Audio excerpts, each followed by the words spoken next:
வணக்கம் மக்களே, எல்லோரும் நல்லா இருக்கிறீங்களா? கண்டிப்பாக நல்லா இருக்கணும், அதாங்க என்னுடைய ஆசையுமே. அதாவது இன்றைக்கி ஒரு அமானுஷமான சம்பவத்தை இப்போ போல் பார்க்க போகிறோம். ஆனால் இது ஒரு பேய் கதையோ இல்லை பிசாசு கதையோ அந்த மாதிரிப்பட்ட கதை கிடையாது. முன்னாடி ஒரு விஷயம் சொல்கிறேன் கேளுங்க. அதாவது கடவுள் நம்பிக்கை கண்டிப்பாக மேக்ஸிமம் ஒரு 90% பீப்புளுக்கு இருக்கும். ஆனால் அந்த பேய் பிசாசு அப்படிங்கிற நம்பிக்கை ஒரு 90ல் ஒரு பாதி வச்சுக்கிட்டா கூட ஒரு 30-40 பேருக்கு அது நம்பிக்கை இருக்குதோ இல்லையோ பயம் அப்படிங்கிற விஷயம் கண்டிப்பாக இருக்கும்.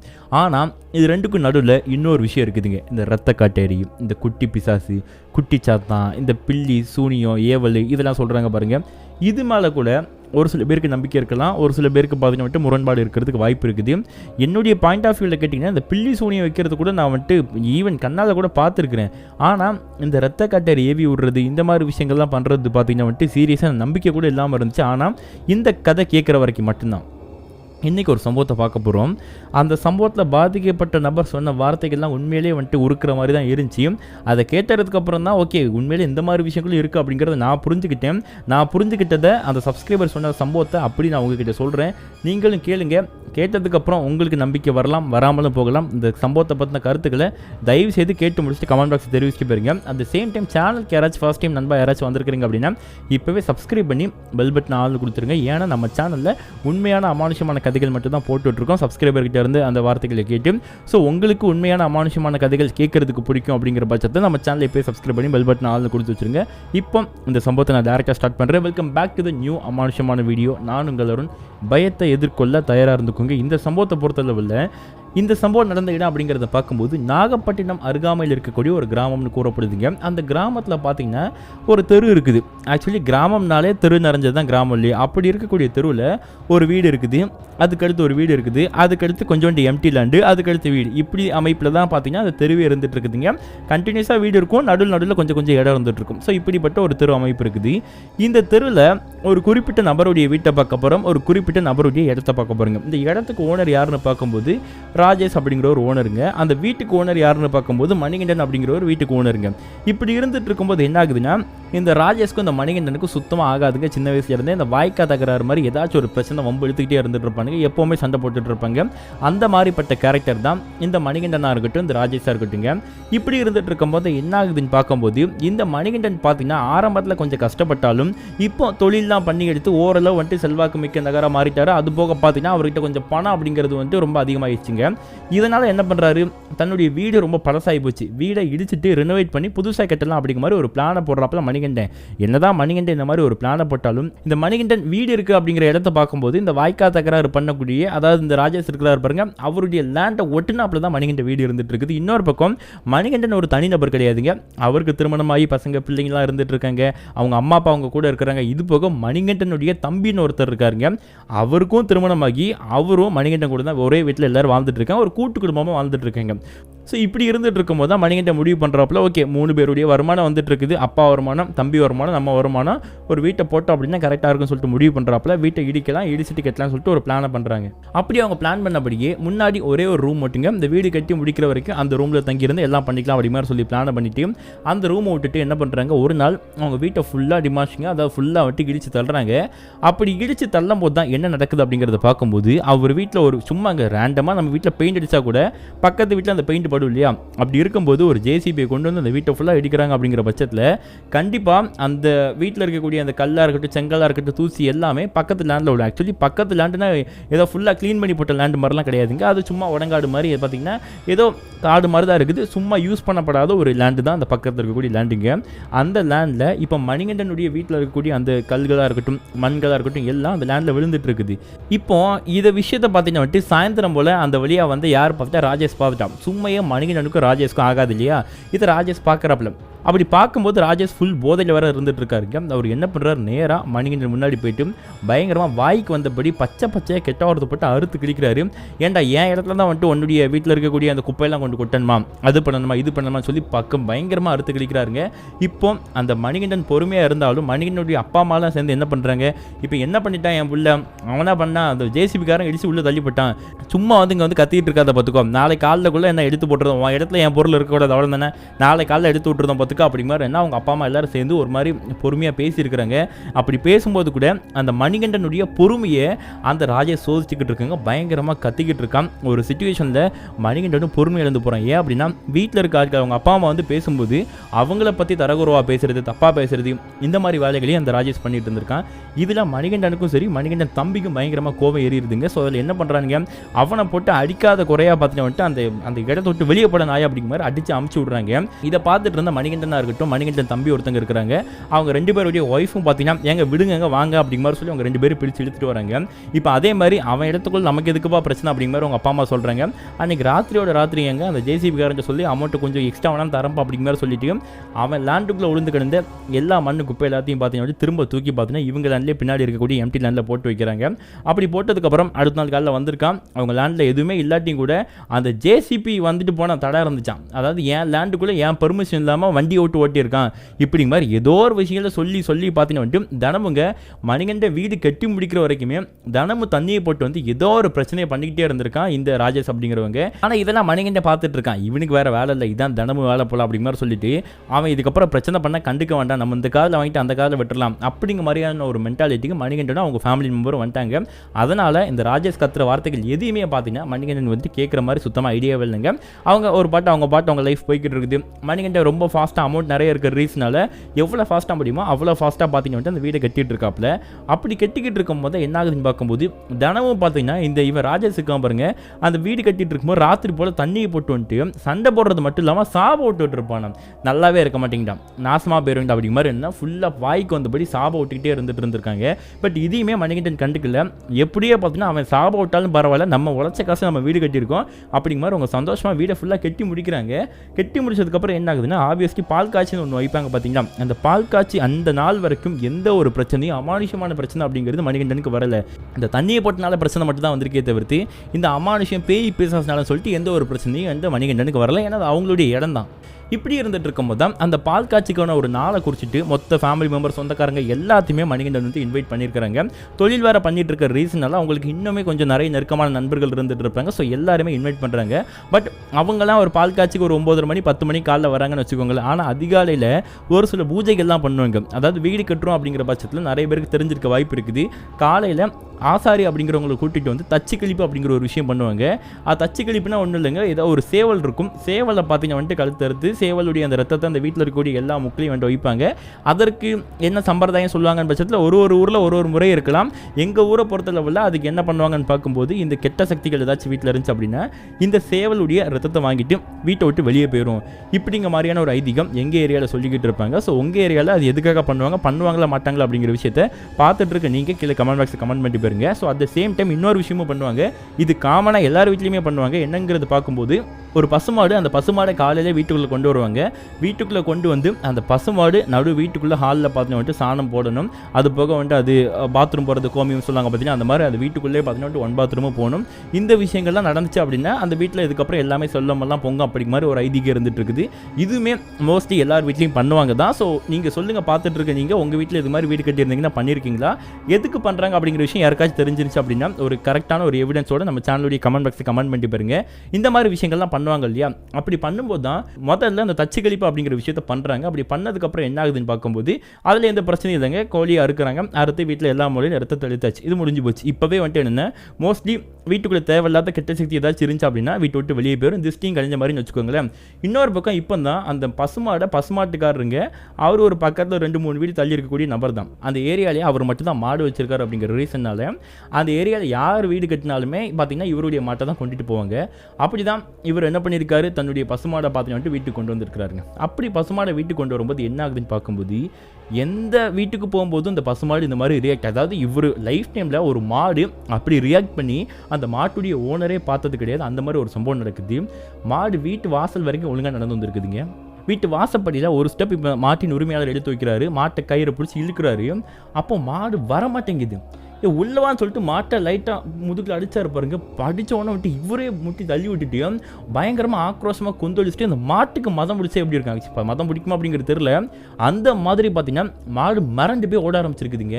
அப்புறம் மாடை போய் இவர் பார்த்தீங்கன்னா மாட்டுக்கு பின்னாடி ஓடி போயிட்டு மாட்டுக்காரர் பிடிக்க போயிருக்காரு. அப்புறம் என்னாச்சுன்னு கேட்டிங்கன்னா ஓகே மாடு ஒரு படி எடுத்து வச்சுட்டுப்பா இது வரைக்கும் போதும் அப்படிங்கிற மாதிரி சொல்கிறாங்க. ஏன்னா பால் காய்க்கணும் நேராகிட்டு சொந்தக்காரங்க தொழில் வேறு பண்ணிகிட்டு இருக்காருங்கும்போது பெரிய பெரிய ஆட்கள்லாம் வந்துடுவாங்க.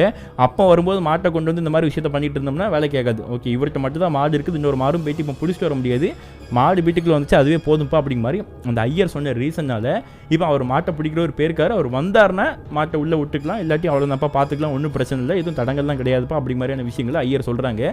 இப்போ என்ன ஆகுது, அதே மாதிரி மாட்டுக்கு வெயிட் பண்ணுறாங்க, மாடு வர மாதிரி தெரியல. அதனால் அந்த பால் காய்ச்சிக்கான வேலையை ஸ்டார்ட் பண்ணுறாங்க. பாலை காய்க்கிறாங்க. பால் காய்க்கிறதுல தான் எந்த பிரச்சனையுமே இல்லைங்க, நீட்டாக பாலை காய்ச்சாச்சு. அதை மாதிரி சொந்தக்காரங்க, தெரிஞ்சவங்க, தொழிலில் பழக்கப்பட்டவங்க, ஃப்ரெண்ட்ஸ் அப்படி மாதிரி எல்லோரும் வராங்க. நல்ல வயிறார சாப்பிட்றாங்க. சாப்பிட்டதுக்கப்புறம் எல்லாரும் அந்த ஃபேமிலியில் இருக்க எல்லாருமே வாழ்த்திட்டு அவங்க பாட்டு அவங்கவுங்க வேலையை பார்க்க கிளம்பி போகிறாங்க. அப்படி தாங்க அந்த பால் காய்ச்சி முடிஞ்சு மறுநாள் சாயந்தரம் அப்போது அந்த மாட்டுக்காரரை அந்த வீட்டுக்காரர் பார்க்காருங்க. பார்க்கும்போது வந்துட்டு மணிகண்டன் தான் கேட்காரு, என்ன உன்னை நம்பி தானே நான் இந்த மாதிரி மாடை கேட்டிருந்தேன், இப்போ நீ இந்த மாதிரி பண்ணிட்டேனே, ஒழுங்கா உன் மாடு இந்த மாதிரி பிரச்சனை பண்ணுன்னு தெரிஞ்சிருந்தா நான் வெளியூரில் இல்லை பக்கத்து தெருவில் இருந்து கூட நான் மாடு இறக்கிருப்பேன் இல்லையா அப்படிங்க மாதிரியான வார்த்தைகளை அந்த மணிகண்டன் சொல்கிறாரு. அப்போ அந்த மணிகண்டன் அந்த மாட்டுக்காரர் சொல்கிற விஷயம் மணிகண்டனுடைய மனசை லைட்டாக வந்துட்டு கலங்கப்படுத்துன்னு கூட சொல்லுறாங்க. இப்போ மணிகண்டன், நான் பெரிய மனுஷன், நான் சொல்கிறது நீ தப்பாக நினச்சிக்கிடாத, நல்ல கஷ்டப்பட்டு சம்பாதிச்சு தொழிலில் மேலே வந்து வீடு கட்டியிருக்கேன், சரிதான். இப்போ தச்சு கழிச்சது அது போக வந்துட்டு ஐயரை வச்சு பூஜை பண்ணதெல்லாம் விட்டுரு, எதுவும் பெரிய லெவலில் எதுவும் முடிஞ்சால் ஒரு பூஜையை பண்ணியிருப்பா அப்படிங்கிற மாதிரியான வார்த்தையை அவர் சொல்லியிருக்காரு. எதுக்குன்னே சொல்கிறேங்கன்னு கேட்கும்போது எனக்கு ஏதோ சரியாக படலப்பா, ஏன்னா எனக்கு தெரியும் இந்த தெருவில் எத்தனை பேர் வீடு கட்டியிருக்கேன் அப்படிங்கிற விஷயம் உனக்கு தெரியும். அத்தனை பேருக்கு என் மாடை தான் கூட்டு போயிருக்கேன், உன் வீட்டுக்கு எந்த பசுவை கூட்டு வந்தனோ அந்த பசுவை தான் நான் கூட்டு போயிருக்கேன் இத்தனை வருஷமே. அப்படி இருக்கும்போது உன் வீட்டுக்கு முன்னாடி வந்து நிற்கும்போது மட்டும் பசுமாடு இந்த மாதிரி வந்துட்டு தெரிச்சு ஓடினதை நான் வாழ்க்கையில் பார்த்ததில்ல. ஈவன் இத்தனை வருஷத்தில் என்கிட்ட இருந்து எந்த மாடுமே இந்த மாதிரி தெரிச்சு ஓடினதில்லை பார்த்துக்கப்பா, ஏதோ வீட்டுக்குள்ளே இருக்குதுன்னு நினைக்கிறேன், அதை பார்த்து தான் ஓடி இருக்கா அப்படிங்கிற மாதிரியான வார்த்தைகளை அந்த மாட்டுக்காரு ஓப்பனாகவே சொல்கிறாருங்க. இதை கேட்டதுக்கப்புறம் மணிகண்டன் என்னென்ன வளர்றீங்க, என்ன இருக்க போது வீட்டுக்குள்ள அப்படின்னு சொல்லும்போது அவர் சொல்லலை உங்கள் வீட்டில் பேய் இருக்குப்பா, பிசாசு இருக்குப்பா அப்படிங்கிற மாதிரியான வார்த்தைகளை டேரெக்டாக சொல்லலை. ஏன்னா சொல்ல முடியாது, ஏன்னா அந்த மாதிரி சொன்னால் அப்படின்னா அதை நம்புற ஸ்டேஜ்லையும் இப்போ இருக்கிற பசங்க யாருமே இல்லை இல்லையா. அதனால் அவருக்கு தெரிஞ்ச மாதிரி இன்டேரக்டாக சொல்லி முடிக்கிறாருங்க அந்த மாட்டுக்காரர். இப்போ இதை கேட்டதுக்கப்புறம் அவர் சொன்னதெல்லாம் ஒரு பொருட்டாக கூட மதிக்காமல் மணிகண்டன் என்ன பண்ணுறாரு, சரி ஓகே அவருடைய மாடு ஏதாவது மறைஞ்சு போயிருக்குன்னு சொல்லிட்டு நம்மகிட்ட ஏதாவது சாக்கு சொல்லணும் பாருங்க, அதுக்காக இந்த மாதிரி சொல்லிட்டு இருக்காரு அப்படிங்கிற மாதிரி நினச்சி மணிகண்டன் வீட்டுக்கு வந்திருக்காப்புல. அப்படி வீட்டுக்கு வந்ததுக்கப்புறம் எதுவுமே பிரச்சனை இல்லைங்க, நார்மலாக எல்லாம் போய்கிட்டு இருக்குது. அப்படி ஒரு வாரம் போயிடுச்சு. ஸோ இப்போ நெக்ஸ்ட் வீக்குங்க கரெக்டாக ஒரு புதன்கிழமை இருக்கும். அப்போ என்னன்னா ஏதோ ஒரு கவர்மெண்ட் ஹாலிடே போலங்க, புதன்கிழமை லீவை விட்டுருக்காங்க. அந்த லீவில் என்ன ஆகுது, பசங்களாம் வீட்டில் ஜாலியாக விளாண்டுட்டு இருப்பாங்க. ஆக்சுவலி மணிகண்டனுக்கு 2 குழந்தைங்க, அது பக்கம் மணிகண்டன் தம்பிக்கும் ஒரு குழந்தை இருந்துட்டு இருக்காங்க. ஸோ எல்லாருமே கொஞ்சம் விவரம் தெரிஞ்சு நல்ல விளாட ஸ்டேஜில் தான் இருந்துட்டு இருக்காங்க. அப்படி இருக்கும்போது 3 பேரும் சும்மா ஜாலியாக வெளியே விளாண்டுட்டு இருப்பாங்க. ஆனால் இப்போ வீடு கட்டி இருக்கனால வீட்டில் மாடி இருக்குதுங்க, பால்கனி இருக்குது. ஸோ மாடிக்கு போய் விளாடலாம் அப்படிங்கிற மாதிரி சொல்லி முடிவு பண்ணி மாடிக்கு போய் விளாட போயிருக்காங்க இந்த 3 பசங்களும். அப்படி 3 பேரும் மாடியில் விளாண்டுட்டு இருக்கும்போது என்ன ஆகுதுன்னா, இப்போ கீழே இருந்து அந்த அவங்களுடைய அம்மாவை யாரோ பாட்டி யாரோ ஒருத்தன் கூப்பிடுறாங்க. எப்போ எங்கப்பா போனீங்க வாங்கப்பா அப்படி மாதிரி கூப்பிடுறாங்க. அப்போ என்ன ஆகுது, இப்போ இந்த மணிகண்டன் இருக்காரு பாருங்க, அவருடைய 2 பசங்க இருக்கிறாங்க, அவங்க 2 பேர் கீழே இறங்கி வந்துருந்தாங்க. ஆனால் மணிகண்டனுடைய தம்பியுடைய குழந்தை ஒரு பையன் இருக்கிறான் பாருங்க, அவன் மாடியில் தான் இருந்துட்டு இருந்திருக்கான், அவன் வரல. ஆக்சுவலி 3 பேரும் சேர்ந்து தான் மாடிக்கு போனாங்க. ரிட்டர்ன் வரும்போது 3 பேரும் வந்துருவாங்க நினச்சி தான் இப்போ இந்த 2 பிள்ளைங்க ஆல்ரெடி வந்துட்டு கிளம்பி கீழே வந்துட்டாங்க. ஆனால் என்ன ஆகுது, கீழே வந்ததுக்கப்புறம் தான் அவங்க 2 பேரும் பார்க்குறாங்க, நம்ம கூட அவன் வரலையாடா அப்படிங்க மாதிரி பார்க்குறேன். ஆக்சுவலி அவங்க குழந்தைங்க அப்படிங்கிறனால அவங்களுடைய பேர் எதுவுமே நாங்கள் யூஸ் பண்ணலங்க, சரிங்க, சும்மா நான் வந்துட்டு அவன் இவன் அப்படிங்க மாதிரி நான் யூஸ் பண்ணிக்கிறேன். அதாவது மணிகண்டனுடைய 2 பசங்களும் கீழே வந்துட்டாங்க. அவங்க வந்ததுக்கப்புறம் தான் பார்க்குறாங்க இவங்களுடைய கசின், அதாவது பார்த்தீங்கன்னா நம்ம சித்தப்பாவுடைய பையனை வரல அப்படிங்கிற மாதிரியான விஷயம் அந்த பசங்களுக்கு தெரிஞ்சிருக்குது. தெரிஞ்சதுக்கப்புறம் திரும்ப என்ன பண்ணுறாங்க, அவங்கள போய் கூப்பிடலாம் சொல்லிட்டு என்ன பண்ணியிருக்காங்க, 2 பேர் திரும்ப மாடிக்கே போயிருக்கிறாங்க. அப்படி மாடிக்கு போயிட்டு பார்க்கும்போது அந்த 2 பிள்ளைங்களும் பார்த்துருக்கேன், சின்ன பிள்ளைங்க தாங்க, பட் இருந்தாலும் விவரம் தெரிஞ்சிருக்குது. பார்க்குறாங்க அவங்க அந்த சித்தப்பா பையன், அந்த பையன் என்ன பண்ணி இருந்துருக்கான், அந்த அதாவது மாடி இருக்குன்னா மாடியில் பார்த்தீங்கன்னா கீழே விழுந்துடக்கூடாதுன்னு ஒரு திண்டு கட்டியிருப்பாங்க பாருங்க, ஒரு முக்கு. அந்த முக்கில் நல்ல வெயில் வேறு அடிச்சிட்டு இருக்குதுங்க, மத்தியானம் தான் பட்ட பகலில். அந்த முக்கில் பார்த்தீங்கன்னா செவுறு பக்கமாக திரும்பி இருந்து அந்த பையன் யாருக்கே ஏதோ பேசிகிட்டு இருக்கான், செவுறு பக்கமாக பேசுகிறான், ஏதோ கொடுக்குறான் வைக்கிறான் வாங்குறான் அந்த மாதிரி பண்ணிட்டு இருக்கான். இதை இந்த பிள்ளைங்க இங்கேருந்து பார்த்துட்டு இருக்காங்க, பார்த்து சிரிக்கிறாங்க. என்னடா செவுத்துக்கிட்ட பேசிட்டு இருக்கா அப்படி மாதிரி இவங்க 2 பேர் பார்த்து பேசி சிரிச்சுக்கிட்டு இருந்துட்டு இருக்காங்க. அப்படியே சிரிச்சுக்கிட்டு இருக்கும்போது என்ன ஆகுதுன்னு பார்க்கும்போது பின்னாடி பார்த்தீங்கன்னா யாரு, இந்த பிள்ளைங்களோட அம்மா வந்திருக்கிறாங்க. வந்ததுக்கப்புறம் அவனை எத்தனை டைம் கூப்பிடுறது, கீழே வேணா வர முடியாது அப்படி மாதிரி அவங்க அம்மா வந்து கூப்பிடுறாங்க, மணிகண்டன் ஒய்ஃபுங்க. அப்படி கூப்பிடும் போது தான் என்ன ஆகுதுன்னு பார்க்கும்போது, சரி அவனை எங்க அப்படிங்க மாதிரி சொல்லும்போது அவனா அப்படிங்க மாதிரி அந்த பிள்ளைங்க அவனான்னு சொல்லிட்டு திரும்பி பார்க்கும்போது என்ன ஆகுது, அவங்க பார்த்தது அந்த பையன் செவத்துக்கிட்ட உட்காந்து பேசிட்டு இருந்தான், இதானே அந்த பிள்ளைங்க பார்த்தது. ஆனால் அங்கே இருக்க சம்பவமே என்னன்னு பார்க்கும்போது அந்த அம்மா, அந்த மணிகண்டனுடைய அம்மா அந்த பையனுக்கு இன்னொரு பையனுங்க அப்படிங்க மாதிரி திரும்பும்போது அவன் பார்த்தீங்கன்னா இவங்க 2 பேருக்கு பின்னாடி வந்து நின்றுருக்கான். உங்களுக்கு புரியும் நினைக்கிறேன், மணிகண்டனுடைய பசங்களுக்கு பின்னாடி மணிகண்டன் தம்பி பையன் வந்து நின்றுருக்கான். இப்போ இதை பார்த்து மணிகண்டனுடைய 2 பசங்களுக்குமே ஷாக்கே, இவன் அங்கே செவுத்துக்கிட்ட உட்காந்து பேசிகிட்டு இருந்தான், அதுக்குள்ளே எப்படி நம்ம பின்னாடி வந்து நின்னா அப்படிங்கிற மாதிரி பார்க்குறாங்க. அப்புறம் நார்மலாக 3 பேர் கீழே இறங்கி வராங்க, லைட்டாக திட்டுறாங்க. பாரு பகலில் வெயில் அடிச்சிட்டு இருக்கு, மாடிக்கெலாம் போகக்கூடாது, பார்த்துக்கோ, கீழே விழுந்தால் என்ன ஆகுறது அப்படிங்கிற மாதிரி நார்மலாக வீட்டில் எப்படி திட்டுவாங்களோ அந்த மாதிரி திட்டி வீட்டில் உட்கார வைக்கிறாங்க. அதுக்கப்புறம் என்ன ஆகுதுன்னு பார்க்கும்போது இப்போ அன்னைக்கு ராத்திரி எல்லாரும் அவங்க ரூமில் போய் தூங்கியாச்சுங்க. மணிகண்டன் ரூமில் பார்த்தீங்கன்னா மணிகண்டன் ஒய்ஃபு, அது போக 2 பசங்க தூங்குறாங்க. அது போக இப்போ மணிகண்டன் தம்பி ரூமில் பார்த்தீங்கன்னா மணிகண்டன் தம்பி, அவங்களுடைய ஒய்ஃபு, அவங்களுடைய ஒரு பையன், அந்த 3 பேர் தூங்கிட்டு இருக்காங்க. இப்படி இருந்துட்டு இருக்கும்போது தான் ராத்திரி ஒரு 1:30 மணி இருக்குங்க. 1:30 மணிக்கு ஒய்ஃப்க்கு முழிப்பு தட்டி இருக்குது. அப்படி முழிப்பு தட்டி இருக்கும்போது என்ன ஆகுதுன்னா, எந்திரிச்சு பார்க்குறாங்க. எந்திரிச்சா பக்கத்தில் எப்போவுமே நடுவில் தான் பார்த்தீங்கன்னா அவங்க பையனை போட்டு படுத்து தூங்கிட்டு இருப்பாங்க. அன்னைக்கு அந்த பையனை காணும். சரி, 1 பாத்ரூம் போயிருக்கலாம், இல்லை தண்ணி குடிக்க போயிருப்பான் அப்படி மாதிரி சொல்லி வெயிட் பண்ணிட்டு இருக்காங்க. கொஞ்சம் நேரம் பார்த்தா அவனை சுத்தமாக காணுங்க. எந்திரிச்சு பார்க்குறாங்க, டே எங்கடா போனோம் அப்படி மாதிரி தேடுறாங்க. எங்கே பார்த்தாலுமே அவனை காணும். நேரம் வர ராத்திரி 1:30 மணிக்கு எங்கே போயிருப்பான் அவன்? ஒருவேளை பக்கத்து ரூமில் தான் புருஷனுடைய அண்ணன் ரூமில் மற்ற 2 பசங்க இருக்காங்க பாருங்க, அவங்க கூட வந்து சேர்ந்து விளையாட போயிருப்பானா அப்படிங்கிற ஒரு சந்தேகம் எழும்புது. சந்தேகம் இருந்தாலும் இருக்கான இல்லையாங்கிறது பார்த்தாவும் இல்லையா, இல்லை பெத்த தாய்க்கு எப்படி துடிச்சு போவோம். டக்குன்னு என்ன பண்ணுறாங்க, தான் புருஷன் தூங்கிட்டு இருக்காங்க, அவங்களை எழுப்பாமல் நேராக போயிட்டு என்ன பண்ணுறாங்க, அவங்க புருஷனுடைய அண்ணன் ரூமுக்கு பாருங்கள், மணிகண்டன் ரூமுக்கு போயிட்டு கதவை தட்டுறாங்க. கதவை தட்டினதும் மணிகண்டனுடைய ஒய்ஃப் தான் வெளியே வராங்க. அதுக்கப்புறம் சொல்லுங்க மணி என்னாச்சு அப்படிங்கிற மாதிரி கேட்கும்போது, இல்லை என் பையனை காணும் பார்த்தீங்களா, தான் உங்கள் ரூமில் உங்கள் பசங்க கூட விளாண்டுட்டு இருக்கானா அப்படிங்கிற மாதிரி கேட்கும்போது, மணி என்னாச்சு 1:30 மணி ஆகுது, இப்போ எப்படி விளாண்டுட்டு இருப்பாங்க, 2 பேருக்கு தூங்கிட்டுலாம் இருக்கிறாங்க அப்படிங்க மாதிரி அவங்க சொல்கிறாங்க மணிகண்ட ஒய்ஃபு. இப்போ இதை கேட்டதுக்கப்புறம் சரி எங்கேன்னு பாருங்கள், வெளியே எங்கேயாச்சும் பாத்ரூம் எங்கேயாச்சும் போயிருக்க போகிறோம், இல்லை அவங்க ஆட்சி கூட எங்கேயாச்சும் தூங்கிட்டு இருக்க போகிறோம் பாட்டி தாத்தா கூட சொல்லும்போது, சரி நான் பார்த்துட்டு வரேன் அப்படிங்கிற மாதிரி சொல்லி இப்போ அவங்க தேடிக்கிட்டு இருக்காங்க. அப்படி இருங்க நானும் வரேன் அப்படிங்கிற மாதிரி சொல்லிட்டு இப்போ மணிகண்டன் ஒய்ஃபு சேர்ந்து தேட வராங்க. அப்படி தேட வரும்போது எங்கேயுமே இல்லைங்க. எங்கே போனால் என்ன ஏதோ அப்படிங்கிற விஷயம் தெரியல. இப்போ நெக்ஸ்ட்டு என்ன பண்ணனே தெரியாமல் இருந்துட்டு இருக்கும்போது என்ன ஆகுது, அவங்களுக்கு சத்தம் கேட்குது. இவங்க பையன் யார்கிட்டயோ உட்காந்து பேசிகிட்டு இருக்க மாதிரியான சத்தம் கேட்டிருக்குது. அப்போ என்ன பண்ணுறாங்க, இருங்க கொஞ்சம் அமைதியாக இருங்க, நீ கொஞ்சம் அமைதியாக இருங்க, ஏதோ சத்தம் கேட்க பாருங்க அப்படிங்கிற மாதிரி சொல்லவே, ஆமாம் எனக்கும் கேட்குது, அவன் எங்கேயோ உட்காந்து பேசிகிட்டு இருக்க மாதிரி இருக்குது, எங்கே யார்கிட்ட பேசிகிட்டு இருக்கான் அப்படிங்க மாதிரி அவங்க 2 பேரும் பொறுமையாக அமைதியாக இருந்து கேட்டுட்டு இருக்காங்க. அந்த அமைதியில் வீட்டில் ஓடுற கிளாக் சத்தமே கேட்குதுங்க, டக்கு டக்கு டக்குன்னு மணி ஒவ்வொரு செகண்டும் மாறிட்டு இருக்கு, அந்த சத்தம் கேட்குது. அதுக்கு நடுவில் தான் கேப்பில் அவங்க பையன் யாரு கூடயே பேசுகிற மாதிரி சத்தம். இப்படி சத்தம் எங்கேருந்து வருதுன்னு தெரியல, ஆனால் மேலே இருந்து வர மாதிரி இருக்குது, மேலே மாடி தானே இருக்குது.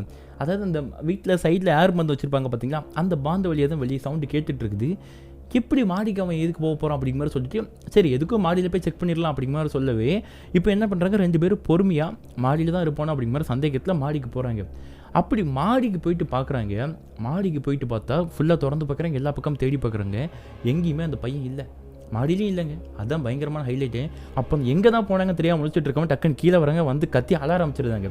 அழுகிற சவுண்டு கேட்டு வீட்டில் இருக்கிற எல்லாரும் எந்திக்கிறாங்க. என்னமாச்சு இந்த ராத்திரி உட்காந்து அழுதுட்டு இருக்கேன்னு சொல்லி கேட்கும்போது, இல்லை என் பையனை காணும் அப்படிங்கிற மாதிரி என்ன அவங்க சொல்கிறாங்க. என்னவா சொல்கிற, உண்மையாமல் காணும் அப்படிங்கிற மாதிரி என்னென்ன அவருடைய மாமனார் கேட்குறாங்க, அதாவது மணிகண்டனுடைய அப்பா கேட்குறாங்க. கேட்கும்போது ஆமாம் மாமா அப்படிங்கிற மாதிரி அவங்க சொல்லும்போது என்ன ஆகுதுன்னா, சத்தம் கேட்டிப்போம் அந்த பொண்ணுடைய ரூமில் இருந்து அந்த பொண்ணுடைய ஹஸ்பண்டும் அந்த பொண்ணுடைய பையன் காணாமல் போயிருக்கான்னு சொல்கிறாங்க பாருங்கள், அவங்க 2 பேருமே ரூமுக்குள்ள இருந்து வெளியே வராங்க. இதை பார்த்ததுக்கப்புறம் இந்த பொண்ணுக்கு பயங்கரமான ஷாக்கு. ஏன்னா அந்த பொண்ணு சொல்லியிருக்காங்க ரூம்குள்ளே பையனை காணும்னு சொல்லிட்டு தான் தேடி போயிட்டு இருந்திருக்காங்க. இப்போ அதனால தான் பக்கத்து ரூம்லேயும் போய் கதை தட்டி எல்லாரும் சேர்ந்து வீடு ஃபுல்லாக தேடி இருக்கிறாங்க, மாடி ஃபுல்லாக தேடி இருக்கிறாங்க. ஆனால் இப்போ சத்தம் கேட்டு அந்த ரூம்குள்ளேருந்து அந்த பையனை வந்திருக்கான், அந்த பையனுடைய அப்பா வந்திருக்கிறாங்க. அவங்க வந்ததுக்கப்புறம் என்னடி ஆச்சு, ஏண்டி ராத்திரி கத்திட்டு இருக்குன்னு சொல்லிட்டு மணிகண்டனுடைய தம்பி கேட்கும்போது, அப்பா அந்த பொண்ணு இல்லைங்க பையனை காணுன்னு சொல்லி தேடிட்டு இருந்தேன், பையனை காணுமா, அவன் என் பக்கத்தில் தான் படுத்து தூங்கிட்டு இருந்தான், ஒழுங்காக பார்க்கலன்னு சொல்லும்போது, என்ன மணி இப்படி பண்ணிட்டீங்களா மணி, ராத்திரி தூக்கத்தை ஃபுல்லாக குறைச்சிட்டிங்களா மணி அப்படிங்கிற மாதிரி என்ன மணிகண்ட ஒய்ஃப் ஒரு பக்கம் வந்துட்டு இவங்களை பார்த்து ஏதோ சும்மா திட்ட முடியாது திட்டாத குறைக்கு ஏதாவது சொல்லிக்கிட்டு இருந்துட்டு இருக்காங்க. அப்புறம் சின்ன கலகலப்புங்க, ஒரு சத்தம் வருது, ஒரு சண்டை போடுறாங்க. அப்புறம் நேராக எல்லாரும் அவங்க ரூமில் போய் தூங்க ஆரம்பிக்கிறாங்க. ஆனால் இந்த பொண்ணுக்கு நல்லாவே தெரியுங்க, என்ன நம்ம பையனை நல்லா பார்த்தோம், நம்ம ரூமில் நம்ம பக்கத்தில் இல்லை, அப்படி இருக்கும்போது இவன் மாடியில் சத்தம் கேட்டதும் நமக்கு நல்லா கேட்டுச்சு, ஈவன் நம்ம மைனுக்கும் கேட்டுச்சு, அவங்களும் கேட்டுச்சுன்னு சொன்னாங்க. ஆனால் இப்போ என்னாச்சுன்னு பார்த்தா ரூமுக்குள்ளேருந்து இப்போ மாறான், என்ன கதைன்னு ஒன்றுமே புரியாமல் இருந்துட்டு இருக்குது. இப்போ அடுத்த நாள் ஆகுதுங்க. இப்போ அடுத்த நாள் ஆகும்போது அவங்கள ஸ்கூலுக்கு போகிறாங்க, அந்த வேலைகள்லாம் பார்த்துட்டு இருக்காங்க. கரெக்டாக ஒரு சாட்டர்டே வருதுங்க, ஸ்கூல் லீவ். அன்னைக்கு என்ன திரும்ப பழையபடி இவங்க விளையாட ஆரம்பிச்சிட்டு இருக்காங்க. அப்படி விளையாட ஆரம்பிக்கும் போது என்ன ஆகுதுன்னு பார்க்கும்போது திரும்ப மாடிக்கு தான் போய் விளையாடுறாங்க. மாடியில் என்ன விஷயங்கள் இருக்குன்னு தெரியல. இவங்க இந்த மாதிரி மாடிக்கு அடிக்கடி போகிறதுனால மாடியில் இந்த கேப்புக்குள்ளே மணிகிட்ட என்ன பண்ணிட்டாப்லன்னு பார்க்கும்போது வந்துட்டு வெயில் படாமல் இருக்க ஒரு ஷெட்டு மாதிரி போட்டாப்ல. இப்போ அதுவே வந்துட்டு பசங்க விளையாடுறதுக்கு இன்னும் கொஞ்சம் வசதியாகி போச்சுங்க. மாடிக்கு போயிருக்கிறாங்க, 3 பசங்களும் சும்மா அங்கங்க விளையாண்டுட்டு இருந்திருக்காங்க. அப்படி விளையாண்டுட்டு இருக்கும்போது தான் மத்தியானம் சாப்பிட வாங்க அப்படிங்கிற மாதிரி வார்த்தையை சொல்லி இப்போ கீழே இருந்து சத்தம் வருது, கூப்பிடுறாங்க, யாரோ ஒருத்தவங்க கூப்பிட்றாங்கன்னு வச்சுக்கோங்களேன். இப்போ என்ன ஆகுது, திரும்ப அந்த 2 பசங்களும் அன்னைக்கு எப்படி வந்தாங்க அதே மாதிரி வந்துருந்தாங்க. ஆனால் இந்த மணிகண்டனுடைய தம்பி பையன் வரல. மாடியிலே இருந்துட்டு இருக்கான். இப்போ என்ன ஆகுதுன்னா அகைன் இதை நோட் பண்ண மணிகண்டனுடைய பசங்க 2 பேரும் என்ன பண்ணுறாங்க, இவன்டா திரும்பியும் வரல, நம்ம கூட தான் வந்து இறங்கி வந்துட்டு இருந்தான், எங்கே போனா திரும்ப ஒருவேளை அன்னைக்கு மாதிரி திரும்பி செவுத்துக்கிட்டு உட்காந்து பேசிட்டு இருக்கணும் அப்படிங்கிற மாதிரி சொல்கிற வார்த்தையை இப்போ அந்த பையன் இருக்கிறான் பாருங்க, மாடியில் இருந்துட்டு இருக்க பையன், அந்த பையனுடைய அம்மா கேட்டாங்க. மணிகண்டனுடைய தம்பி ஒய்ஃப் பார்த்தீங்கன்னா அந்த வார்த்தைகளை கேட்டாங்க. பிள்ளைகளை என்ன சொல்கிறீங்க, என்ன செவுத்துக்கிட்ட பேசிகிட்டு இருக்கேன் சொல்கிறீங்க? ஆமாம், உங்களுக்கு தெரியாதா, அன்றைக்கே எங்கள் அம்மா வந்து எங்களை மேலே திட்டி கூப்பிட்டு வந்தாங்க, அப்போ நாங்கள் பார்த்தோம் அவன் செவுத்துக்கிட்ட தான் பேசிகிட்டு இருந்தான், ஆனால் நாங்கள் டக்குன்னு திரும்பி பார்க்கறதுக்குள்ளே எங்கள் பின்னாடி வந்துருந்தா எங்களுக்கு ஒன்றும் புரியல அப்படி மாதிரி சொல்கிறாங்க. என்ன உண்மை தான் சொல்கிறாங்கன்னு சொல்லும்போது ஆமாம் இப்பவும் செவுத்துக்கிட்ட தான் பேசிகிட்டு இருப்பான் அப்படிங்கிற மாதிரி நான் வார்த்தையை அந்த 2 பிள்ளைங்களும் சொல்லியிருக்காங்க. அதான் நம்பி இந்த மணிகண்டனுடைய தம்பி ஒய்ஃப் என்ன பண்ணுறாங்க, அந்த பிள்ளைங்களை கூப்பிட்டுட்டே மாடிக்கு போகிறாங்க. அப்படி போயிட்டு பார்த்துருக்காங்க, பார்த்தவங்க மிரண்டு போகிறாங்க. அங்கே செவுத்து பக்கமாக உட்காந்து திரும்பி இருந்து அந்த பையன் பேசிகிட்டு இருக்கான். இப்போ இது இங்கேருந்து பார்த்தவங்களுக்கு அந்த அம்மாவுக்கு தன்னுடைய பையன் ஏன் இப்படி செவுத்துக்கிட்ட பேசிகிட்டு இருக்கா அப்படி மாதிரி சொல்லி அவங்களுக்கு ஒரு மாதிரி மனதே வலிக்க ஆரம்பிக்குதுங்க. ஒரு மாதிரி மனசுக்குள்ள ஒரு மாதிரி குழப்பம் எழும்பிக்கிட்டு இருக்குது. அப்படி இருந்துட்டு இருக்கும்போது தான் தன் பையன்கிட்ட போகிறாங்க. போயிட்டு அவன் பையனை பிடிச்சி உழுக்குறாங்க. பையன் டக்குன்னு அம்மா சொல்லுங்கம்மா என்னம்மா அப்படிங்க மாதிரி கேட்குறான். என்னடா பண்ணிட்டு இருக்க? அம்மா ஒன்றும் இல்லைம்மா, ஒன்றும் பண்ணல அப்படிங்க மாதிரி என்ன அந்த ஒரு மாதிரி சின்ன பிள்ளை வயசை பேசிகிட்டு இருக்கான். அப்போ அவங்க அம்மா சொல்கிறாங்க, நீ ஏதோ செவுத்துக்கிட்ட பேசிகிட்டு இருந்தா நாங்கள் பார்த்து, நான் மட்டும் இல்லை பாரு அவங்க 2 பேரும் பார்த்துருக்குறாங்க, அன்னைக்கு இந்த மாதிரி தான் நீ பேசிகிட்டு இருந்தியா, ராத்திரி போல் அன்றைக்கி ஒன்று ஃபுல்லாக காணும் இந்த மாதிரி தான் உட்காந்து பேசிகிட்டு இருந்தியா, அப்புறம் பார்க்கும்போது உங்கள் அப்பா கூட ரூம்லேருந்து வர என்ன பண்ணிட்டு இருக்கா அப்படிங்க மாதிரி என்ன அவங்க அம்மா அந்த பையனை ஏதோ தப்பு பண்ணிட்டு இருக்கான் அப்படிங்க மாதிரி சொல்லி கேட்டுட்டு இருக்காங்க. இப்போ என்ன ஆகுது, அதெல்லாம் ஒன்றும் இல்லைம்மா சும்மா உட்காந்துருந்தேன், சும்மா விளாண்டுட்டு இருந்தோமா அப்படிங்கிற சொல்லும்போது சரி ஒழுங்காக கீழே வா அவளை சாப்பிடுவான்னு சொல்லிட்டு அவங்க அம்மா சாப்பிட கூப்பிட்டு போகிறாங்க. ஆனால் அவங்க மைண்டுக்குள்ளே ஒரு குழப்பம், ஏன் இந்த மாதிரி பண்ணிட்டு இருக்கான், எதுக்கு இந்த மாதிரி பண்ணிட்டு இருக்கான்னு சொல்லிட்டு தெரியலன்னு யோசிச்சுட்டு இருக்கும்போது தான் நம்ம புருஷன் வருவார். சாயந்தரம் வந்தாருன்னா சொல்லிடுறான்னு சொல்லி முடிவு பண்ணுறாங்க. சாயந்தரம் புருஷன் வராங்க. வந்ததுக்கப்புறம் ஒரு ஒன்றும் பிரச்சனை நீங்கள் தப்பாக நினச்சிக்கிடாதீங்க, நம்ம பையனை ஹாஸ்பிட்டலுக்கு கூட்டு போவோம் அப்படிங்கிற மாதிரி சொல்கிறாங்க. என்ன ஹாஸ்பிட்டலுக்கு எதுக்குன்னு கேட்கும்போது நல்லா வந்து இருக்கும் அப்படிங்கிற மாதிரி அவர் சொல்லியிருக்கிறாங்க. இல்லை ஒரு மனநல மருத்துவரை பார்க்க போங்க அப்படிங்கிற மாதிரி சொல்கிறாங்க அவங்க அம்மா. பைத்தியமாடி எதுக்குடி நம்ம பிள்ளை நல்லா தாண்டி இருக்கான், அவனே எதுக்கு அங்கே கூட்டு போன அப்படிங்கிற மாதிரி சொல்லும்போது இல்லைங்க உங்களுக்கு புரியல, அன்றைக்கி ஃபுல்லாக நான் பையனை ராத்திரி ஃபுல்லாக காணும் தேடிட்டு இருந்தேன், இவன் ஏதோ பண்ணிட்டு இருக்கான், அப்புறம் பார்த்தா உங்கள் அண்ணன் பசங்கன்னு சொல்கிறாங்க மாடியில் செவுத்துக்கிட்ட உட்காந்து பேசிகிட்டு இருக்கான்னு சொல்லிட்டு இப்போ நானும் போயிட்டு பார்த்தா செவுத்துக்கிட்ட உட்காந்து பேசிகிட்டு இருக்கேன், கேட்டேன் நான் அப்படிலாம் பேசுன்னு சொல்லிட்டு என்கிட்டே போய் சொல்கிறாங்க, எனக்கு என்னமோ அவன் பண்ணுறதெல்லாம் பார்த்தா சரியாக பண்ணலங்க அப்படிங்கிற மாதிரி சொல்கிறாங்க. புருஷன் அதாவது அவங்களுடைய ஹஸ்பண்ட் பார்த்தீங்கன்னா என்ன தான் அதெல்லாம் கிடையாது நான் பார்த்துக்கிறேன் சொன்னாலும் இந்த பொண்ணை அடம் பிடிச்சி பிடிவாதமாக இருக்கிறாங்க. ஏன் மனசு திருப்திக்காச்சு நம்ம பையனை சும்மா ஏதாவது ஜென்ரல் ஹாஸ்பிட்டலேயாச்சும் போய் டாக்டர்கிட்ட காமிச்சு வரும் அப்படிங்கிற மாதிரி சொல்கிறாங்க. சரி வா, ஆனால் யாருக்கிட்டையும் சொன்னால் வந்துட்டு ஏதாவது தப்பாக நினைப்பாங்க அப்படிங்கிற மாதிரி சொல்லிட்டு சும்மா வெளியே போயிட்டு வரோம் அப்படிங்கிற மாதிரி சொல்லி மணிகண்டன் தம்பி ஒய்ஃபு தம்பியுடைய பையன் 3 பேரும் பார்த்தீங்கன்னா கிளம்பி இப்போ ஹாஸ்பிட்டலுக்கு போயிட்டு அந்த மாதிரி செக் பண்ண போயிருக்கிறாங்க. அங்கே இந்த பையனை செக் பண்ண டாக்டர் சொல்கிறாங்க பையன் தெளிவாக தான் இருக்கான், பையனுக்கு எந்த பிரச்சனையும் இல்லை, நீங்கள் கூட்டு போகலாம் தாராள மாட்டேன். ஏன்னா அதுக்கு ஏதோ டெஸ்ட் வச்சிருக்காங்க போல், அதாவது மென்டலி பையன் ஸ்ட்ராங்காக இருக்கானு அப்படிங்கிறது வந்துட்டு ஏதோ டெஸ்ட் வச்சு தான் கண்டுபிடிப்பாங்களாம். அப்படி அந்த டெஸ்ட்டில் இந்த பையன் பாஸ் பண்ணியிருக்கான், அதனால் அந்த பையனுக்கு மென்டலாக எந்த ஒரு பிரச்சனையுமே இல்லை அப்படிங்கிற மாதிரி அந்த டாக்டர் எல்லாத்தையும் சொல்லிடுறாங்க. சொன்னதுக்கப்புறம் நான் அது ஏற்கனவே சொன்ன பற்றியா ஒன்றும் இல்லை பிரம்ம பார்த்துக்கு அப்படிங்கிற மாதிரி என்ன மணிகண்ட தம்பி பார்த்தீங்கன்னா அவங்க ஒய்ஃப் கிட்ட சொல்லிட்டு இருக்கேன். அப்படி சொன்னதுக்கப்புறம் இப்போ என்ன ஆகுதுன்னு பார்க்கும்போது திரும்ப வீட்டுக்கு வராங்க. வந்ததுக்கப்புறம் அன்னைக்கு ராத்திரிங்க, அதாவது இந்த சம்பவம் சனிக்கிழமை நடந்துட்டு இருக்குது. சனிக்கிழமை ராத்திரி எல்லாரும் தூங்கியாச்சு, இவங்களும் வீட்டுக்கு வராங்க. வந்ததுக்கப்புறம் சாப்பிட்டு தூங்கியாச்சு. தூங்குனதுக்கப்புறம் இப்போ அகைன் ஒரு 2:30 மணி இருக்குங்க. அந்த பொண்ணு காதுகிட்ட யாரோ பேசுகிற மாதிரி ஒரு சத்தம். உடனே அந்த பொண்ணு திரும்ப எந்திக்கிறாங்க. எந்திரிச்சு சைடில் கை வச்சு பார்க்குறாங்க. இப்போ திரும்பியும் தான் பிள்ளை காணும். ஏங்க இது ஒரு டைம் நடந்தால் பரவாயில்ல, 2 டைம் நடந்தால் பரவாயில்ல, இப்போ 3வது டைம் நடக்குது அப்படிங்கிற மாதிரி புரிஞ்சுக்கிட்டோம். அந்த பொண்ணு என்ன பண்ணுறாங்க, டக்குன்னு எந்திக்கிறாங்க. எந்திரிச்சு திரும்பி பார்த்தா அவங்க பிள்ளை எங்கேயுமே போலங்க, சைடில் அவங்க ரூம்லேயே தான் கீழே உட்காந்துட்டு இருக்காங்க. ஆக்சுவலி என்னென்னா தான் பிள்ளை வேறு எங்கேயுமே எந்திரிச்சு போகக்கூடாதுன்னு சொல்லி அந்த பொண்ணு என்ன பண்ணிட்டாங்க, எப்போவுமே கீழ் தாப்பால் போடுறவங்க மேலேயும் தாப்பால் போட்டாங்க. அதான் அந்த பையனால் கண்டிப்பாக திறக்கவே முடியாதுங்க. ஏறி திறக்கன்னா கூட ஸ்டூல் எதுவுமே அந்த ரூமில் கிடையாது. அப்படி இருக்கும்போது அவன் திறக்கவே முடியாது. அதுக்காக தான் மாதிரி தாப்பால் போட்டாங்க. அதே மாதிரி அந்த பொண்ணு எந்திரிச்சு பார்க்கும்போது அந்த பையன் என்ன பண்ணிட்டு இருக்கான், அவங்க வீட்டு அதாவது அந்த ரூமுக்குள்ளே இருக்க செவுத்து பக்கமாக உட்காந்து பேசிகிட்டு இருக்கான். என்ன பேசுகிறான் ஏது பேசுகிறான் அப்படிங்கிற விஷயம் தெரியலங்க. ஆனால் ஏதோ குசுன்னு பேசிகிட்டு இருக்கிற சவுண்டு மட்டும் அந்த பொண்ணு கேட்குது. அந்த பொண்ணு யார் பார்த்துட்டாங்க. பார்த்ததுக்கப்புறம் என்ன பண்ணுறாங்க, இப்போ இதை நம்ம நைஸாக நம்ம புருஷன்கிட்ட சொல்லிடுவோம், ஏன்னா அவர் சொன்ன நம்ப மாட்டேக்காரலே அப்படிங்கிற மாதிரி சொல்லிட்டு புருஷனை பொறுமையாக எழுப்புறாங்க.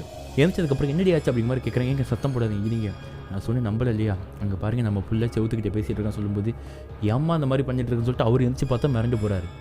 ஏன்னா அவர் பார்க்கும்போதும் அந்த பையன் செவுத்துக்கிட்ட பேசிகிட்டு இருக்கான். ஆக்சுவலி இப்போ தான் அவங்க 2 பேரும் ஒரு விஷயத்தை வந்துட்டு உணர்றாங்க. செவுத்துக்கிட்ட பேசிகிட்டு இருக்க மாதிரி விஷயம் இருந்தால் கூட பரவாயில்ல, செவுத்துக்கு அந்த பக்கம் அதாவது ஜன்னல் வழியாக லைட்டாக அந்த ஜன்னல் ஸ்க்ரீன் ஆடும்போது அப்பப்போ வெளிச்சம் வருது.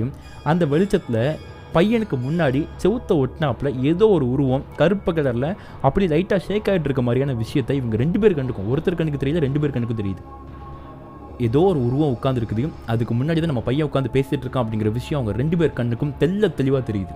இப்போ இதை பார்த்ததுக்கப்புறம் 2 பேரும் அந்த இடத்துல என்னங்க நம்ம பிள்ளை முன்னாடி ஏதோ இருக்குதுங்க, எனக்கு பயமாக இருக்குதுங்க அப்படி மாதிரி சொல்லிக்கிட்டு இருக்கும்போதே பயப்படாத, போயிட்டு ஃபஸ்ட் லைட்டை போட்டு அப்படி மாதிரி சொல்கிறாங்க. லைட்டை போட்டதுக்கப்புறம் கூட அந்த பையன் அந்த இடத்த விட்டு எந்திக்கல, அப்படியே அந்த செவுத்துக்கிட்டே பேசிகிட்டு இருக்கான். என்னாச்சுங்க, லைட்டை போட்டு அந்த பையன் உட்காந்துட்டு இருக்கா அப்படி மாதிரி பார்க்கும்போது லைட்டை போட்டதுக்கப்புறம் அங்கே உருவம் இருக்கிறது தெரியல, ஆனால் பையன் பேசிக்கிட்டே இருந்துட்டு இருக்கான். இப்போ என்ன ஆகுது, கிட்ட போகிறாங்க 2 பேரும். கிட்ட போயிட்டு டேய் யார்கிட்ட பேசிகிட்டு இருக்கா அப்படி மாதிரி அவங்க அப்பா கேட்குறாங்க. அப்பா அந்த பையன் பதிலே பேச மாட்டேங்கான். திரும்ப என்னை விடுங்க, நான் பேசணும், நான் விளையாண்டுட்டு இருக்கேன் அப்படி மாதிரி சொல்லிட்டு இருக்கான்.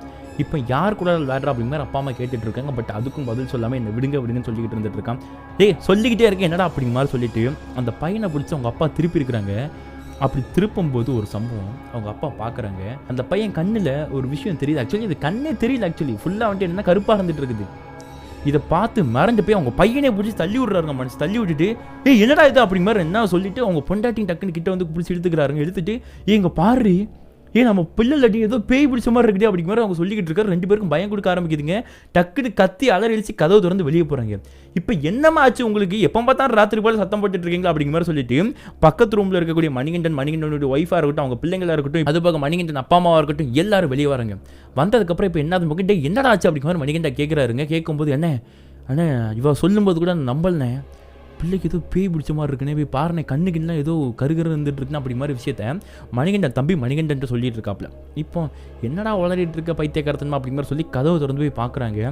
கதவை திறந்து போய் பார்த்தேன் அந்த செவுத்துல அந்த பையன் என்னத்தையோ வந்துட்டு கிறுக்கிக்கிட்டு இருக்கான். அப்படி கிறுக்கிற அந்த சத்தம் ஒரு மாதிரி கீச்சு சவுண்டு கேட்க மாதிரி அதை மணிகண்டனால கேட்கவே முடியல. அப்படி மாதிரி பல்லு கூசி இருக்குது. இருந்தாலும் அது மணிகண்டனுக்கு ஒரு பையன் மாதிரி தான் சொல்லிட்டு அவர் என்ன பண்ணுறாரு, போயிட்டு அந்த பையனை பிடிச்சி திருப்பி இருக்காருங்க. அப்படி திருப்பும் போது மணிகண்டனும் பார்க்குறாப்புல அந்த பையனுக்கு கண்ணே இல்லாமல் ஒரு மாதிரி பயங்கரமாக இருந்துட்டு இருக்கு. இதை பார்த்ததுக்கப்புறம் எங்கள் அப்பா அம்மா முடிவு பண்ணிட்டாங்க, எப்பா பிள்ளைக்கு ஏதோ வேறு ஏதோ விஷயம் நடந்த மாதிரி இருக்குது, உடனே சாமியாரை கூப்பிடுப்பா அப்படி மாதிரி சொல்கிறாங்க. இந்த நேரத்தில் எந்த சாமியாரமாக வருவார் அப்படி மாதிரி சொல்லும்போது எப்போ ஃபோன் அடிப்பா அவருக்கு வருவார்ப்பான்னு சொல்லிட்டு அந்த அம்மா ஒரு டைரி வச்சிருக்கிறாங்க. அந்த டைரி எடுத்து கொடுக்குறாங்க. அதில் பல நம்பர் இருக்குது. அதில் ஒரு சாமியார் பேரை சொல்லி இந்த சாமியாரை கூப்பிடு அப்படி மாதிரி சொல்கிறாங்க. அவர் பேர் முத்துக்குமாரவேலுங்க. அந்த சாமியார் கால் பண்ணதுக்கப்புறம் அவர் ஃபோனை எடுக்கலை. ஆனால் அந்த சாமியாருடைய அட்ரஸ் எல்லாமே அவங்க அம்மாவுக்கு தெரியும். இப்போ அவங்க அம்மா என்ன பண்ணுறாங்க, எப்போ கார் ரெடி, எனக்கு அட்ரஸ் தெரியும், நம்ம உடனே போய் கூப்பிட்டு வரலாம் அப்படி மாதிரி சொல்லும்போது இப்போ பதிலுக்கு இவங்க என்ன சொல்கிறாங்க, வீட்டில் இருக்கவங்க ஏன் இவனை தூக்கி வச்சுட்டு போகக்கூடாது அப்படி மாதிரி யோசிக்கும்போது அது சாத்தியம்னு எனக்கு தெரியல அப்படி மாதிரி அவங்க அம்மா சொல்கிறாங்க. எப்படிமா உனக்கு இதெல்லாம் தெரியும்னு சொல்லும்போது எப்போ அதெல்லாம் உனக்கு சொன்னால் புரியாது, நம்ம போய்ட்டு சாமியாரை கூப்பிட்டு வரலாம் அப்படி மாதிரி சொல்லிட்டு அந்த அம்மாவும் மணிகண்டனும் கிளம்பி தான் இப்போ டக்குன்னு நேராக போகிறாங்க. போயிட்டு அந்த லொக்கேஷன் அவங்க அம்மாவுக்கு தெரிஞ்சிருக்குது. அங்கே போயிட்டு அந்த சாமியாரை கையோட வீட்டுக்கு கூப்பிட்டு வராங்க. வித்தின் ஒரு 40 மினிட்ஸை கூப்பிட்டு வராங்க. அப்படி சாமியார் வரும்போது கூட அந்த பையன் செவுத்து எதோ கிறுக்கிட்டு தான் உட்காந்துட்டு இருக்கான். இப்போ இதுக்கப்புறம் என்னது, சாமியார் வராங்க. வந்ததுக்கப்புறம் அந்த பையனை பார்க்குறாங்க. பார்த்ததுமே ஒரு சிரிப்பு சிரிக்கிறாராம். சிரிச்சுக்கிட்டு என்னப்பா இது, இந்த மாதிரி உன் குடும்பத்துக்கு அப்போ அந்த மாதிரி பண்ணுங்க. ஏன்னா அந்த மணிகண்டன்கிறவர் ரொம்ப நல்லவர், நிறைய பேருக்கு ஹெல்ப் பண்ணுறாரு அப்படிங்கிற விஷயம் ஊரில் எல்லாருக்குமே தெரிஞ்சிருக்குங்க. ஸோ அதனால் அந்த சாமியாருக்குமே அந்த விஷயங்கள்லாம் தெரிஞ்சிருக்குது. அவர் வீட்டுக்குள்ள வந்தோன்னா சொல்கிற முதல் விஷயமே உன் குடும்பத்துக்கு எவன்ப்பா அந்த மாதிரி விஷயத்த பண்ண அப்படிங்கிற மாதிரி தான் சொல்லியிருக்கிறாருங்க. சாமியார் ஒன்றும் பண்ணல, அந்த பையன் அங்கேயே தான் இருந்துட்டு இருக்கான். நேராக சாமியார் என்ன பண்ணுறாரு, அந்த பையன்கிட்ட போகிறாரு. பையன்கிட்ட போனதுக்கப்புறம் அந்த பையன் ஒரு மாதிரி பயப்பட ஆரம்பிக்கிறான். என்கிட்ட வராத அப்படிங்கிற மாதிரி பயப்பட ஆரம்பிக்கிறான். அப்போ அந்த சாமியார் ஒன்றும் பண்ண மாட்டேன், என் கூட வாட்சலாம் அப்படிங்கிற மாதிரி அந்த பையனை கூப்பிடுறாங்க.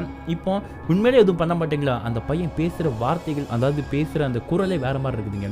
உண்மையிலே எதுவும் பண்ண மாட்டீங்களா அப்படிங்கிற மாதிரி அந்த சாமியார்கிட்ட அவன் கேட்கும்போது நான் எதுவும் பண்ண மாட்டேன் நீ வான்னு சொல்கிறதெல்லாம் சொல்லும்போது அந்த சாமியார்கிட்ட அந்த பையன் வந்திருக்கிறான். வந்ததுக்கப்புறம் என்ன ஆகுது, அந்த சாமியார் பார்த்தீங்கன்னா அந்த பையனை அப்படி கையோடு பிடிச்சி கூட்டிகிட்டு போகிறாங்க. கூட்டிகிட்டு போயிட்டு இருக்கும்போது எங்கே வச்சிருக்கிற அப்படிங்கிற மாதிரி நம்ம வார்த்தையை அந்த பையன்கிட்ட கேட்டுட்டு இருக்காப்புல. வீட்டில் இருக்க யாருக்குமே என்ன நடக்குது அப்படிங்கிறது ஒன்றுமே சுத்தமாக புரியல. எங்கே வச்சிருக்கேன்னு இப்போ கேட்டுட்டு இருக்கும்போது அந்த சாமியார் அந்த பையனை பிடிச்சி முதல்ல கூட்டு போனாரா, இப்போ அந்த பையனை முன்னாடி போய்ட்டு அந்த சாமியாரை பிடிச்சி கூட்டு போகிறாப்புல, என் கூட வாங்க அப்படிங்கிற மாதிரி சொல்லி கூட்டிகிட்டு போகிறாப்புல. அப்படி கூட்டிகிட்டு போனதுக்கப்புறம் தான் என்ன ஆகுதுன்னு பார்க்கும்போது அவங்க வீட்டில் கிச்சனுக்கு போகிறாங்க. கிச்சனில் சிங்க் இருக்கும் பாருங்க, அந்த சிங்க் பக்கத்தில் இங்கே தான் வச்சிருக்கேன் அப்படிங்கிற மாதிரி சொல்கிறாப்புல. எல்லாம் டைல்ஸ் போட்டு நீட்டாக இருக்குது. இது கூட தான் வச்சிருக்கேன்னு சொன்னதுக்கப்புறம் வீட்டில் இருக்கவங்களுக்கு ஒன்றும் புரியல. இங்கே தான் இருக்குதா, ரைட் ஓகே அப்படிங்கிற மாதிரி சொன்னதுக்கப்புறம் இப்போ சாமியாரையும் அந்த மணிகண்டன் சொல்லி ஏதாவது கடப்பாறை கம்பி ஏதாவது செட் வைப்பா அப்படிங்கிற மாதிரி சொல்கிறாப்புல. எதுக்கு சாமி சொல்லும்போது எப்பா இதை இடிச்சுட்டு பூசிக்கலாம், நீ எடுத்துட்டு வாப்பா, இதை இடிக்கணுப்பா அப்படிங்கிற மாதிரி சொல்லும்போது அவரும் எடுத்துகிட்டு வராப்புல. சாமியார் சொல்கிறாப்புலன்னு சொல்லிட்டு அவங்களும் எடுத்துகிட்டு வராங்க. கீழே அந்த சிங்கு கீழே பார்த்துட்டு வந்துட்டு கடப்பாறை வச்சு தோன்றாங்க. தோண்டி கிட்டத்தட்ட வந்துட்டு ஒரு 1/2 மணி நேரம் 1 மணி நேரத்துக்கு மேலே போட்டு போராடி தோண்டிக்கிட்டு இருக்காங்க. அப்படி தோண்டும் போது தான் கரெக்டாக ஒரு இடத்துல அடிக்கும் போது டங்குன்னு அந்த கடப்பாறை சவுண்டு கேட்குதுங்க. அது என்னன்னு சொல்லிட்டு தெரில. அதுக்கப்புறம் பொறுமையாக தோண்ட ஆரம்பிக்கும் போது தான் தெரியுது அது உள்ள ஒரு மணி இருந்திருக்குது. ஒரு சின்னதாக வந்துட்டு கோவிலெல்லாம் அந்த ஈட்டியில் ஒரு கட்டி வச்சுருப்பாங்க பாருங்க, அந்த மணி இருந்திருக்குது. அது போக மக்கி போன மாதிரியான பூக்களாக இருக்கட்டும், எலுமிச்சம்பழம், அந்த பூஜை ஜாமான்லாம் மக்கி போய் இருந்திருக்குது. ஸோ இப்போ இதெல்லாம் பார்க்குறாங்க. இது என்னன்னு தெரியுதா அப்படிங்கிற மாதிரி சாமியார் கேட்குறாரு. இல்லை சாமி எனக்கு தெரில, எதுவும் பூஜை பண்ணும்போது பூமி பூஜை பண்ணும்போது எதுவும் வச்சதா அப்படிங்கிற மாதிரி யோசிக்கும்போது, பூமி பூஜையில் மணி இல்லாமல் போட்டு வைக்கிறீங்க தம்பி, தெரில உங்கள் வீட்டுக்கு எவனா சூனியை வச்சுருக்கான் தம்பி, குட்டிச்சா தானே ஏவி விட்ருக்கான் தம்பி அப்படிங்கிற மாதிரியான வார்த்தையை அந்த சாமியார் சொல்லியிருக்கிறார். இதை கேட்டு மணிகண்டன் மறந்து போகிறாரு. என்ன சாமி சொல்கிறீங்க, ஏன் வீட்டுக்கு ஒருத்தர் அந்த மாதிரி விஷயத்த பண்ணுறான்னா? அதுதான் எனக்கும் தெரியலையே, நீ நல்லவன் எல்லாருக்கும் நல்லது தான் பண்ணிகிட்டு இருக்கேன், உன் வீட்டுக்கு ஒருத்தர் இந்த மாதிரி பண்ணியிருக்கானே, அது ஏவி விட்ட குட்டிச்சாத்தான் தான் அந்த பையன் உடம்புக்குள்ளே இருந்துட்டு இருக்குது. நல்ல வேலை அது கேடுகட்ட குட்டிச்சாத்தான் இல்லை, நம்ம சொல்கிறதெல்லாம் கேட்குற சொல் பேச்சு கேட்குறது பயந்து போன குட்டிச்சாத்தான். அதனால் நம்ம ஈஸியாக இப்போ நான் கேட்டதுக்கு அது இருக்க இடத்த காமிச்சிட்டு பார்த்துக்கோ. ஸோ இப்போ அதனால் பிரச்சனை எல்லாம் சுமூகமாக முடிஞ்சு போச்சு அப்படிங்கிற மாதிரி சொன்னதுக்கப்புறம் இப்போ அதில் இருக்கக்கூடிய எல்லா விஷயங்களையும் எடுக்கிறாங்க, மண்ணோட சேர்த்து எடுக்கிறாங்க. எடுத்து அவ்வளோத்தையுமே சாமி என்ன பண்ணுறாருன்னா ஒரு மண்சட்டி எடுக்கிறாருங்க. மண்சட்டி எடுத்து அதுக்கு மேலே ஏதோ இந்த இது இருக்குது பாருங்கள், அந்த பார்த்துருப்பீங்களான்னு தெரில, இது தகடுன்னு சொல்லுவாங்க. அதில் பார்த்தீங்கன்னா வந்துட்டு மந்திரங்கள்லாம் எழுதியிருக்கும், செம்பில் இருக்கும் அந்த தகடு. அந்த தகடை பார்த்தீங்கன்னா மண்சட்டிக்கு மேலே போட்டு பூட்டுறாரு. பூட்டி அதில் வந்துட்டு கம்பி வச்சு கட்டுறாருங்க. கட்டிட்டு என்ன பண்ணுறாரு அப்படின்னா, தம்பி கார் எடுப்பா போகலாம் அப்படிங்கிற மாதிரி சொல்கிறாங்க. அந்த பையனையும் கூட்டு போகிறாங்க. அப்படி கூட்டு போனதுக்கப்புறம் என்ன ஆகுதுன்னா, ஒரு ஏதோ ஒரு ஏரிக்கரை குளக்கரை அந்த மாதிரி இருக்கும் பாருங்க, அந்த மாதிரி கரைக்கு கூட்டிகிட்டு போனதுக்கப்புறம் அங்கே கொண்டு போய் அந்த இடம் அந்த கரையில் பார்த்தீங்கன்னா குழியை தோன்றாங்க. தோண்டிட்டு அதுக்குள்ளே மஞ்சட்டி வச்சுட்டு இப்போ அந்த சாமி என்ன சொல்கிறாரா, அந்த பையனை அந்த குட்டிச்சத்தான் இருக்கு பாருங்க, அதை பார்த்து எப்போ அங்கே பாரு இதான் இதுக்கப்புறம் இடம் சரியா, உனக்கு என்ன தேவையோ எல்லா சாப்பாடு நான் கொடுத்துட்டு போகிறேன் சரியா, நீ இங்கே தான் இருந்துக்கணும், இதுக்கப்புறம் அந்த பக்கம் எங்கேயும் வந்துடக்கூடாது, இதான் இடம் பார்த்துக்க அப்படி மாதிரி சாமியார் சொல்கிறாப்புல. அதுக்கு அந்த குட்டிச்சத்தான் எதுக்கு என்ன அங்கேருந்து இங்கே கூட்டிகிட்டு வந்தீங்க அப்படி மாதிரியான வார்த்தையை கேட்டுருக்குது. அதுக்குமே இந்த சாமியார் என்ன சொல்லியிருக்காருன்னு பார்க்கும்போது, இல்லைப்பா அங்கே பாரு உனக்கு இது எவ்வளோ பெரிய இடம் இருக்குது, குளங்களெல்லாம் இருக்குது, நிறைய பேர் வருவாங்க, நீ இங்கே இருக்க வரக்கூடிய கூட நீ விளாண்டுக்கோ, வீட்டில் ஒரே ரூம்ல இருந்து அடைச்சிருந்துட்டு இருக்கிறதுக்கு பாரு ஒன்று வீட்டில் வச்சு பூட்டுறாங்க, உன்னால் வெளியே போக முடியல, சுதந்திரமாக இருக்க முடியல, இங்கே இருந்தால் நீ சுதந்திரமாக இருக்கலாம் அப்படிங்கிற மாதிரி ஏதோ ஆசைவாசைகளை சொல்லி அது குட்டிச்சாத்தான் அப்படிங்கிற ரீசனால் அந்த குட்டிச்சாத்தானை அந்த சாமியார் என்ன பண்ணியிருக்காருன்னு பார்க்கும்போது ஒரு மாதிரி அது வழியிலே போயிட்டு மண்டையை கழுவி அந்த பையன் உடம்புலேருந்து பிரிச்சிருக்கிறாருங்க. பிரிச்சதுக்கப்புறம் அந்த குட்டிச்சாத்தான் அந்த பானைக்குள்ளேயே போயிருக்குதுங்க. அதுதான் அதோட இடம் நினச்சிக்கிட்டு அங்கேயே இருந்துட்டு இருக்குது. இப்போ அதுக்கப்புறம் எல்லாரும் வீட்டுக்கு வந்துருக்குறாங்க. வந்ததுக்கப்புறம் என்ன ஆகுதுன்னு பார்க்கும்போது சாமியார் தெளிவாக சொல்கிறாருங்க, பாருப்பா உனக்கு ஆகாதவன் தான் எவனோ அந்த விஷயத்தை பண்ணியிருக்கான். இப்போ அந்த மணிகண்டன் சொல்கிறார், ஐயா ஒரு சின்ன ஒரு சந்தேகம், இதை வச்சவன் எவன்னு கண்டுபிடிக்க முடியுமா அப்படிங்கிற மாதிரி கேட்கும்போது அதுக்கு அந்த சாமியார் அதை யாருன்னு கண்டுபிடிக்க முடியாது, ஆனால் ஒரே ஒரு வழி இருக்குது, அதை வச்சு நீ கண்டுபிடிக்கலாம். என்ன அப்படின்னா, கூடிய சீக்கிரம் அவனுடைய நாள் நெருங்கிருச்சு, கூடிய சீக்கிரம் அவன் செத்து போவான். ஸோ உனக்கு தெரிஞ்சு உனக்கு ஏதாச்சும் விரோதி இருக்கான் அப்படின்னா அவன் ரீசெண்டாக எவனும் செத்து போயிருக்கானான்னு பாரு, இல்லை இதுக்கப்புறம் கூடிய சீக்கிரம் செத்து போவான், அப்படி செத்து போகிறவன் தான் உனக்கு இந்த விஷயத்தை பண்ணுவேன் அப்படிங்கிற மாதிரி மணிகண்டன் அந்த சாமியார் சொல்கிறாருங்க. எதுக்கு செத்துப்பான் எப்படி உங்களுக்கு தெரியும் கேட்கும்போது, தம்பி இங்கே பாரு இந்த மாதிரி பில்லி சொல்லியும் இந்த மாதிரி ஏவல் குட்டி பிசாஸ்லாம் ஏவி விட்றவங்க பார்த்தீங்கன்னா யார் கொண்டு வைக்கிறானோ அவன் வச்சதை கண்டுபிடிக்காமல் இருக்கிற வரைக்கும் அவன் வச்ச வீட்டில் பிரச்சனை இருக்கும். இன்கேஸ் அதை கண்டுபிடிச்சி இப்போ இந்த மாதிரி தூக்கிட்டாங்க அப்படிங்கிற பட்சத்தில் இப்போ நம்ம குட்டி சாத்தனை கொண்டு அந்த கொலைக்கரையில் கொண்டு உட்கார வச்சிருக்கோமா, இப்போ அந்த கொலைக்கரை பக்கம் யாருமே வரமாட்டாங்க சொல்லி தான் நம்ம அங்கே கொண்டு உட்கார வச்சிருக்கோம். இப்போ அதனால் அந்த குட்டிச்சாத்தான் பயங்கரமான கோவத்தில் இருந்துட்டு இருக்கும், நம்ம ஏமாத்திட்டோம் அப்படிங்கிற விஷயம் அந்த குட்டிச்சாத்தானுக்கு தெரியும். ஆனால் என்னதான் நம்ம அந்த குட்டிச்சாத்தானை ஏமாத்தினாலும் அந்த குட்டிச்சாத்தான் யார்கிட்ட போகும்னு பார்க்கும்போது அதை முதல்ல ஏவி விட்டு யார் அந்த குட்டிச்சாத்தானை முதல்ல கிளப்புனாங்களோ அவங்ககிட்ட தான் போகும். ஸோ ஒன்று இதை ஏவி விட்ட இந்த மாதிரி வேறு எவனாச்சும் ஒரு மந்திரவாதி இருப்பான் கேடு கட்டுவேன், அவன் ஃபஸ்ட்டு இறக்க வாய்ப்பு இருக்குது. பட் அவங்ககிட்ட சக்தி வச்சு அவன் தப்பிக்க வாய்ப்பு இருக்குது. அப்படி இல்லைங்கிற பட்சத்தில் யார் கையால் கொண்டு வச்சிருப்பாங்க, கண்டிப்பாக உனக்கான விரோதி இருக்கும் பாரு அவன் தான் கொண்டு வச்சிருப்பான், அவன் சாகிறதுக்கு வாய்ப்பு இருக்குது. என்னோட கணிப்பு கரெக்டாக இருந்ததுன்னா அவன் சாகிறதுக்கு வாய்ப்பு இருக்குதுன்னு சொல்லியிருக்கிறாருங்க. சொல்லி கரெக்டாக 8 நாள் ஆகலை. 8வது நாள் பார்த்தீங்கன்னா இவன் வீட்டு பக்கத்து ராஜேஷ் இருக்கான் பாருங்க, அவன் இறந்துட்டான் நியூஸ் வருது. எப்படி இறந்துருக்கான்னு பார்த்தா அதிகமாக போதையில் தண்ணி அடித்து பார்த்தீங்கன்னா லிவர் ஃபெயிலியர் ஆகி ஒரு நாள் ரத்தவாந்தி எடுத்து இறந்துருக்கிறான் அப்படிங்கிற மாதிரியான நியூஸ் ஊர் ஃபுல்லாக பரவுது. ஆனால் மணிகண்டனுடைய ஃபேமிலிக்கும் தெரியுது இது அவன் தண்ணி அடித்து செத்த மாதிரி தெரியவில்லை, இந்த குட்டிச்சாத்தான் பண்ண வேலையால் தான் அவன் செத்துருக்கிறான் அப்படிங்கிற விஷயம் பார்த்தீங்கன்னா அந்த மணிகண்டன் ஃபேமிலிக்கு தெரிஞ்சிருக்குது. அப்போ அவன் தான் இந்த கேடுகட்ட வேலையை பண்ணியிருக்கான் அப்படிங்கிற மாதிரியான விஷயமும் மணிகண்டன் ஃபேமிலிக்கு தெரிஞ்சிருக்குதுங்க.